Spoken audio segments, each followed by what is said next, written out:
Hello everyone, मेरा नाम है प्राची और आप सभी का स्वागत है हमारे चैनल सरकारी अध्यापक पर।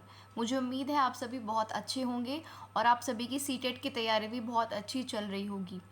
तो जैसे कि आप सभी जानते हैं कि हम सीटेट के एग्ज़ाम के लिए यहाँ पर आपको तैयारी करा रहे हैं। प्रीवियस ईयर क्वेश्चंस को हम डिस्कस कर रहे हैं। थोड़ा सा मैं सेशन के बारे में आपको बता देती हूँ, उसके बाद हम क्वेश्चन आंसर्स को डिस्कस करेंगे। अभी तक हमने 3 क्लासेस तो मैथ्स पेडागोजी की डिस्कस कर ली हैं, जो कि प्रीवियस ईयर में पूछे गए थे क्वेश्चंस, और एक क्लास हमारी सीडीपी की आ चुकी है। इसमें हमने 15 क्वेश्चन पेपर 1 के प्रीवियस ईयर के डिस्कस करे थे। बाकी जो 15 क्वेश्चन हैं उनको आज हम डिस्कस करेंगे, ठीक है। तो 30 क्वेश्चन हमारे जो सीडीपी के हैं 2018 में जो एग्ज़ाम हुआ था पेपर 1, उसको हमारा कंप्लीट हो जाएगा। पहले सेशन अगर आपने नहीं देखा है तो चैनल पर जाकर ज़रूर देख लीजिएगा। बाकी आज का सेशन है तो कंप्लीट 30 क्वेश्चन जो हैं पूरे हो जाएंगे, ठीक है। और अगर आपने ठीक है अभी तक हमारे चैनल को सब्सक्राइब नहीं किया है तो आप जल्दी से सब्सक्राइब करके बेल आइकन को प्रेस कर लेना, जिससे कोई भी वीडियो आए तो आपसे मिस ना हो, आपको उसकी नोटिफिकेशन मिल जाए। तो अब बात करते हैं हम आज के सेशन की। आज के सेशन में हमने लास्ट सेशन में 15 क्वेश्चन कंप्लीट कर लिए थे और आज हम आगे के क्वेश्चंस को डिस्कस करेंगे। तो पेडागोजी सीडीपी क्या है, ठीक है, जिसमें हम चाइल्ड डेवलपमेंट को पढ़ते हैं, पेडागोजी को पढ़ते हैं। तो चाइल्ड डेवलपमेंट में तो हम बच्चे से रिलेटेड चीज़ों को पढ़ते हैं। पेपर 1 में आपसे पूछा जाता है 1st to 5th के, यानी कि प्राइमरी स्कूल से रिलेटेड बच्चों के बारे में, और पेपर 2 में आपसे पूछा जाता है अपर लेवल के स्टूडेंट्स के बारे में। तो यहाँ पर आपको क्लास के अकॉर्डिंग आपसे क्वेश्चन पूछा जाता है पेपर वाइज। बात करें अगर पेडागोजी की, ठीक है, और सीडीपी की, तो ये दोनों पेपर्स में आपकी पूछी जाती है, पेपर 1 में भी और 2 में भी। तो ये बहुत ज़्यादा इंपॉर्टेंट है। अगर आप कोई सा भी एग्ज़ाम दे, इनमें से पेपर 1 या पेपर 2 या दोनों दे रहे हैं, तो दोनों में सीडीपी और पेडागोजी पूछी जाती है। पेडागोजी हर आपके सब्जेक्ट में पूछी जाती है, क्योंकि 15 मार्क्स का पेडागोजी आपसे पूछा जाएगा हर सब्जेक्ट में और 15 का कंटेंट पूछा जाता है, ठीक है। तो ये बातें हो गई सारी एग्ज़ाम के बारे में। अब चलिए आज का सेशन हम शुरू करते हैं। क्वेश्चन इंग्लिश हिंदी दोनों लैंग्वेजेस में आपके सामने है, पढ़ते हैं। क्वेश्चन नंबर 16 क्या कहता है? बच्चों में प्रतिभाशालिता डैश के कारण हो सकती है। Giftedness in children can be attributed to, ठीक है। प्रतिभाशाली जिसको बोला जाता है ना कि वो गिफ्टेड हैं, गिफ्टेड बच्चे हैं, ठीक है, ऑलरेडी जिनको काफ़ी कुछ आता है, जो प्रतिभाशाली होते हैं। तो किसके कारण उनमें प्रतिभा आ सकती है? 4 ऑप्शन आपको बहुत ध्यान से सुनने हैं, और मैं हर सेशन में आपको जो बात बताती हूँ कि बेस्ट ऑप्शन आपको चुनना होता है, ठीक है। सीटेट में आपको 4 ऑप्शंस बहुत क्लोज भी मिल सकते हैं, ठीक है, कई बार क्लोज ही मिलते हैं। कोई ऐसा होगा जिसमें आप एकदम से आंसर मार्क कर दोगे, लेकिन अधिकतर क्वेश्चन में क्या होता है, क्वेश्चन बहुत क्लोज होते हैं, तो आपको उनमें से बेस्ट चुनना होता है। चलो अब इसका आंसर, तो 16 का क्या राइट आंसर होगा? तो 16 का जो राइट आंसर होगा वो होगा ऑप्शन नंबर 1, ठीक है। बच्चों में प्रतिभाशालिता आनुवांशिकता और वातावरण के बीच एक अंतःक्रिया के कारण हो सकती है। इनमें सबसे बेस्ट ऑप्शन है। बच्चों में प्रतिभाशीलता सफल माता पिता के कारण हो सकती है, ये बात भी गलत नहीं है। एक अनुशासित दिनचर्या से भी हो सकती है, एक संसाधन समृद्ध वातावरण से भी हो सकती है, लेकिन सबसे बेस्ट ऑप्शन क्या है? अनुवांशिकता, उनकी जो हेरिडिटी है और उनका जो एनवायरनमेंट है, ये सबसे बेस्ट ऑप्शन है। उसकी अंतःक्रिया से इंटरप्लेस, यानी कि दोनों चीज़ें, अनुवांशिकता के कारण भी और वातावरण के कारण भी, ठीक है। ये क्योंकि गिफ्टेडनेस की बात चल रही है, इसलिए यहाँ पर आनुवांशिकता ज़रूर आएगी। चलिए नेक्स्ट क्वेश्चन नंबर 17 पर चलते हैं। 17 आपसे कहता है सामाजिक आर्थिक रूप से वंचित पृष्ठभूमि से आने वाले बच्चों को कक्षा के माहौल की आवश्यकता होती है जो कैसा हो? जो बच्चे थोड़े सोशो इकोनॉमिकली डिसएडवांटेज्ड बैकग्राउंड से आते हैं, ठीक है, जो उनकी इन चीज़ों से, बहुत चीज़ों से वो वंचित रह जाते हैं, जो ऐसे बैकग्राउंड से आते हैं, तो उन्हें बच्चों को कक्षा में कैसे माहौल की ज़रूरत होती है। इन 4 ऑप्शंस को आप पढ़िए और जो बेस्ट ऑप्शन है वो आप मार्क करिए, ठीक है। तो इसका जो राइट आंसर होगा 17 का, वो होगा ऑप्शन नंबर 2। ऑप्शन नंबर 2 देखिए, इसका क्या होगा? राइट आंसर होगा उनके सांस्कृतिक और भाषाई ज्ञान को महत्व देता है और उनका उपयोग करता है, ठीक है। ऐसा क्लासरूम उन्हें मिलना चाहिए जो उनकी संस्कृति और उनको जो भाषा का ज्ञान है उसको महत्व दे और उसी के यूज़ से उनको अच्छी चीज़ें सिखाए। हतोत्साहित तो आपको करना ही नहीं है, ठीक है। वर्गीकृत, कैटेगराइज्ड भी नहीं करना है। उन्हें अच्छा व्यवहार सिखाता है, ठीक है। माहौल कैसा चाहिए ये पूछा है, तो जो उनके सांस्कृतिक और भाषाई ज्ञान को महत्व दे। Second is the right answer. बढ़ते हैं क्वेश्चन नंबर 18 पर। 18 आपसे कहता है कक्षा में सृजनात्मक और प्रतिभाशाली बच्चों के लिए आवश्यक हस्तक्षेप किस पर निर्भर करता है कि उनको कब जो है इंटरवेंशन करना है। कक्षा में जो क्रिएटिव और टैलेंटेड चिल्ड्रन होते हैं उनको कब इंटरवेंशन की ज़रूरत होती है, किस चीज़ पर वो निर्भर करता है। 4 ऑप्शंस फिर से आपके पास हैं और राइट आंसर आपको मार्क करना है। देखिए 18 का जो राइट आंसर होगा वो होगा नंबर ऑप्शन 1, शिक्षक द्वारा अनुकूलित और प्रेरक निर्देशन तरीकों के उपयोग पर निर्भर करता है। शिक्षक द्वारा अनुकूलित, ठीक है, और प्रेरक निर्देशन, अनुकूलित यानी कि उनके बच्चों के अकॉर्डिंग, और प्रेरक जो उनको मोटिवेट करे, उनके निर्देशन के तरीकों पर ही निर्भर करता है कि वो उनको कब हस्तक्षेप करना चाहिए। क्लियर है। 18 का फर्स्ट ऑप्शन करेक्ट हो जाएगा। कक्षा में सृजनात्मक और प्रतिभाशाली बच्चों के लिए आवश्यक हस्तक्षेप निर्भर करता है शिक्षक द्वारा अनुकूलित और प्रेरक निर्देशन तरीकों के उपयोग पर। चलिए बढ़ते हैं क्वेश्चन नंबर 19 पर। 19 आपसे क्या कहता है, अति संवेदनशील बच्चों को सीखने में मदद करने के लिए निम्नलिखित में से कौन सा तरीका उपयुक्त नहीं है। जो बच्चे बहुत ज़्यादा सेंसिटिव होते हैं या हाइपर एक्टिव कहना चाहिए उनको, हाइपर एक्टिव जो चिल्ड्रन होते हैं अति संवेदनशील, उनको सीखने में मदद करने के लिए इनमें से कौन सा तरीका नहीं है। यानी कि मतलब 3 तरीके इनमें से सही हैं उन बच्चों को सिखाने के लिए, एक तरीका गलत है। वो तरीका ढूंढ लीजिए कि कौन सा है। सीधा सीधा आपको इसका आंसर दिख रहा है, बेचैन होने पर अक्सर उन्हें फटकार लगाना, तो ये तो आप बिल्कुल कहीं भी कर ही नहीं सकते हो, तो ये गलत, इसका राइट आंसर है और ऑप्शन गलत है। बाकी 3 ऑप्शंस क्या कहते हैं। पहला कहता है एक कार्य को छोटे प्रबंधनीय खंडों में तोड़ना, पार्ट्स में डिवाइड करना। सेकंड कहता है अधिगम के वैकल्पिक तरीकों की पेशकश करना कि कितने तरीकों से आप सीख सकते हो। थर्ड कहता है उनके दैनिक कार्यक्रम में शारीरिक गतिविधि का समावेश, फिजिकल एक्टिविटी इंक्लूड करना उनके शेड्यूल में। तीनों बातें बहुत सही हैं और चौथी गलत है, इसलिए राइट आंसर फोर्थ ऑप्शन होगा। 20th क्वेश्चन आपसे क्या कहता है, अलग अलग सोच वाली पैटर्न उन बच्चों की पहचान करते हैं जो क्या हैं। Pattern of divergent thinking identify children who are. हमें एक पैटर्न अगर बच्चों में देखने को मिल रहा है डाइवर्जेंट थिंकिंग का, अलग अलग सोच वाले बच्चों का, तो वो किस तरह के बच्चे होंगे। विकलांग, डिस्लेक्सिक, सृजनात्मक या फिर प्रत्यास्थी, ये आपको बताना है। अच्छा क्वेश्चन है। तो अगर अलग अलग सोच है बच्चों की, दैट मीन्स वो क्रिएटिव हैं, वो क्या है, सृजनात्मक है। थर्ड ऑप्शन आपका राइट आंसर हो जाएगा 20 का थर्ड ऑप्शन, ठीक है। तो जो जिनकी डाइवर्जेंट थिंकिंग होती है, डाइवर्जेंट थिंकिंग का मतलब क्या है कि एक पहलू को जो अलग अलग तरीक़ों से सोचते हैं, विचार करते हैं कई चीज़ों पर, एक ही चीज़ के कई पहलू पर, that is called divergent thinking, ठीक है। तो वो किस में होती है, जो क्रिएटिव स्टूडेंट्स होते हैं। चलिए नेक्स्ट क्वेश्चन पर चलते हैं, क्वेश्चन नंबर 21। मुझे उम्मीद है आपको क्लास अच्छी लग रही होगी, और अच्छी लग रही है तो लाइक बटन पे भी ज़रूर प्रेस कर दें।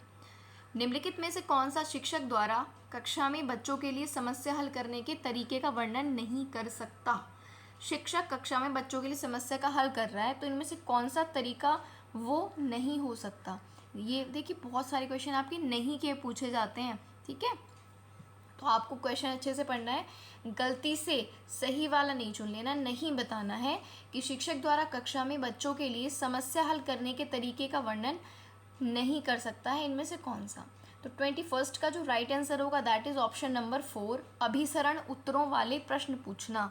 अभिसरण मतलब कन्वर्जेंट आंसर, रटे रटाए आंसर्स, ठीक है। ये समस्या को समाधान बताने का बेस्ट तरीका नहीं है कि आप उनको रटे रटाए या कुछ सिंपल से सीधे से उत्तर वाले प्रश्न पूछिए, ये उनके लिए बेटर नहीं होगा। उनके लिए बेटर क्या होगा, किसी विशेष समस्या को हल करने के बारे में अपने विचार पर चर्चा करना, कुछ हल करते समय गलतियों को करने के प्रति ईमानदार रहना, सोच, विचार, परीक्षण और विभिन्न उत्तरों जैसी शब्दावली का प्रयोग करना। क्लियर है इतनी बात। तो ये 3 ऑप्शन सही है, लेकिन इसका जो राइट ऑप्शन है वो 4th है। पढ़ते हैं क्वेश्चन नंबर 22 पर। निम्नलिखित में से कौन सा एक संवेग है, इनमें से कौन सा एक इमोशन है। स्मृति यानी कि मेमोरी, डर यानी कि फियर, ध्यान यानी कि अटेंशन, उत्तेजना यानी कि स्टिमुलस। अब बताइए इनमें से कौन सा एक इमोशन है। शायद ये क्वेश्चन आप बता पाओ, लेकिन आप इन ऑप्शंस में कंफ्यूज हो जाओगे कि इनमें से इमोशन कौन सा है, ठीक है। 22 का राइट आंसर क्या होगा, 22 का राइट आंसर क्या होगा, ऑप्शन नंबर 2, डर लगना, फियर। फियर एक इमोशन है, खुश होना एक इमोशन है, डरना एक इमोशन है, मेमोरी अटेंशन, स्टिमुलस ये कोई इमोशन नहीं होते हैं, डरना एक इमोशन है, याद रखिएगा। बढ़ते हैं नेक्स्ट क्वेश्चन नंबर 23 पर। 23 आपसे कहता है, एक 3 साल का बच्चा बताता है कि दूध बूथ पर एक मशीन द्वारा दूध का उत्पादन होता है, तो निम्नलिखित में से कौन सा बच्चे की समझ का सबसे अच्छा स्पष्टीकरण देता है। 3 साल का बच्चा आपको बता रहा है कि दूध बूथ पर एक मशीन द्वारा दूध का उत्पादन होता है, तो उसकी क्या समझ आपको लगती है कि क्या समझ है, उसने क्या देखा है जिससे वो ये तर्क दे रहा है। 23 का राइट आंसर क्या होगा? तो 23 का जो राइट आंसर होगा दैट इज ऑप्शन नंबर 2। बच्चे का जवाब दूध बूथ से दूध खरीदने अपने अनुभव पर आधारित है। दूध बूथ यानी कि डेयरी वगैरह से जो दूध परचेज करते हैं, तो वहाँ पर उसका जो अनुभव रहा है उसके आधार पर उसने बात बताई है। तो option number 2 is the right answer. बढ़ते हैं नेक्स्ट क्वेश्चन पर। आप लोगों की तैयारी कैसी चल रही है सीटेट एग्ज़ाम के लिए, ये भी कमेंट करके आप ज़रूर बताइएगा, ठीक है। और कौन से आप पेपर 1 के स्टूडेंट हो या पेपर 2 के, थोड़ा अपने बारे में आप ज़रूर बताना कमेंट करके। डायरेक्ट हमारी कन्वर्सेशन तो नहीं हो पाती है, लेकिन कमेंट बॉक्स के ज़रिए आप ये बात हम तक पहुंचा सकते हैं कि आपकी तैयारी कैसी चल रही है और कौन से आप पेपर की तैयारी कर रहे हैं, ठीक है। चलिए 24 कहता है, निम्नलिखित में से कौन सा शिक्षक की भूमिका का सबसे अच्छा वर्णन करता है।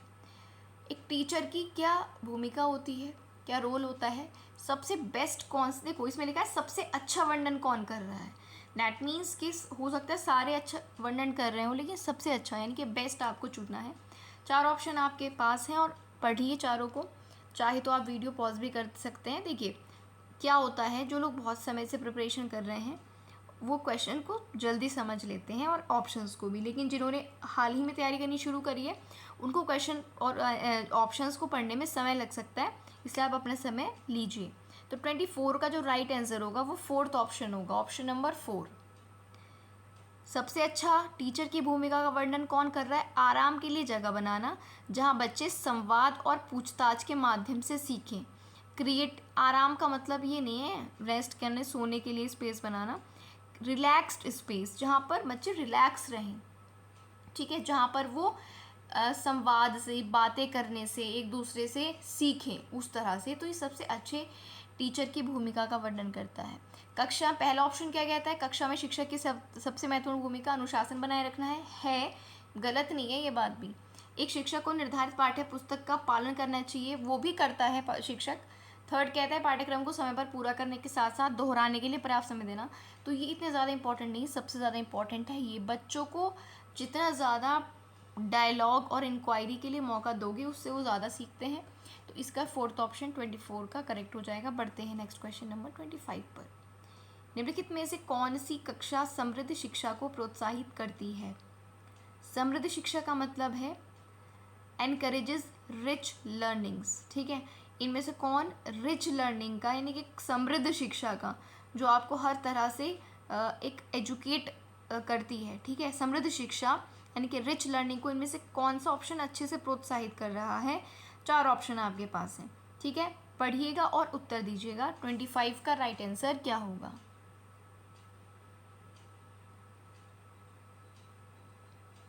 तो 25 का राइट आंसर होगा ऑप्शन नंबर 2, ठीक है। Option number 2 is the right answer. समृद्ध शिक्षा को प्रोत्साहित क्या करेगा? वो कक्षा जिसमें खुली गतिविधि, कोने हों और विभिन्न प्रकार के बाल साहित्य खुली शेल्फ में रखी हों जो दिन के किसी भी समय प्राप्त की जा सकें। A classroom with open activity corner, शायद आप इंग्लिश में बेटर समझ पाएँ। एक ऐसा क्लासरूम जहाँ पर जो एक्टिविटी कॉर्नर है वो ओपन हो, and a variety of children's literature in open shelves accessible any time of the day, ठीक है, जिससे बच्चे अच्छे से एक्टिविटीज़ के थ्रू चीज़ों को समझ पाएँ।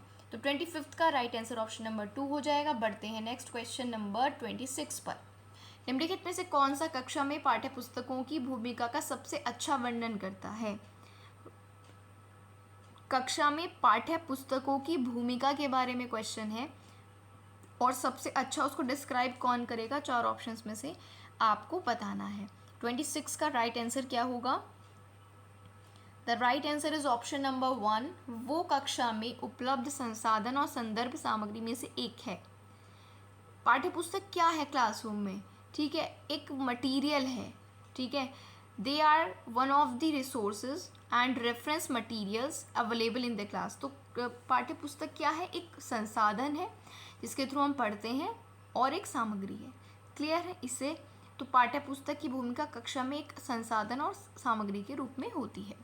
Next question number 27, NCF national curriculum framework राष्ट्रीय पाठ्यचर्या फ्रेमवर्क 2005 ने अपनी समझ डैश से प्राप्त की है।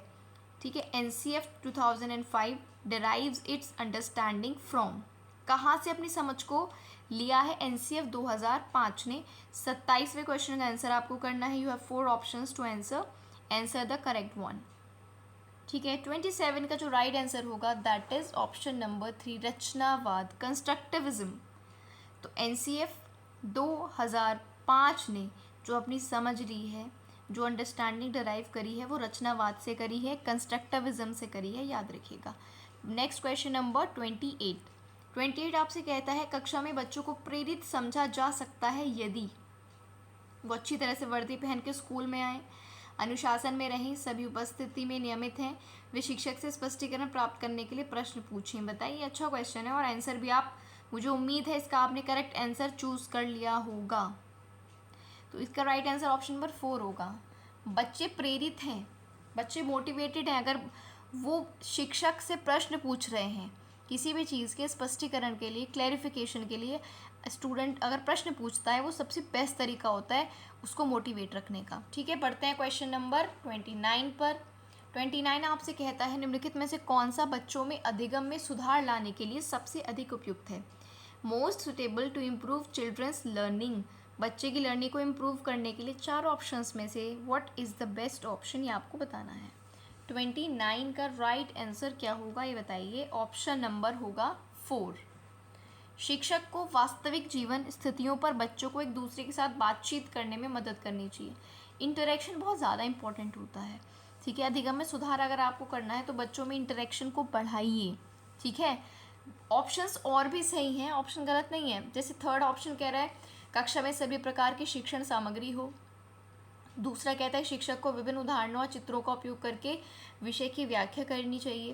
पहला कहता है नियमित मूल्यांकन परीक्षा आयोजित की। ये सब चीज़ें होती हैं लेकिन बेस्ट क्या है, इन्होंने पूछा है सबसे अधिक उपयुक्त क्या है। तो शिक्षक को वास्तविक जीवन परिस्थितियों पर बच्चों को एक दूसरे से बातचीत के लिए मदद करनी चाहिए। बढ़ते हैं क्वेश्चन नंबर 30 पर।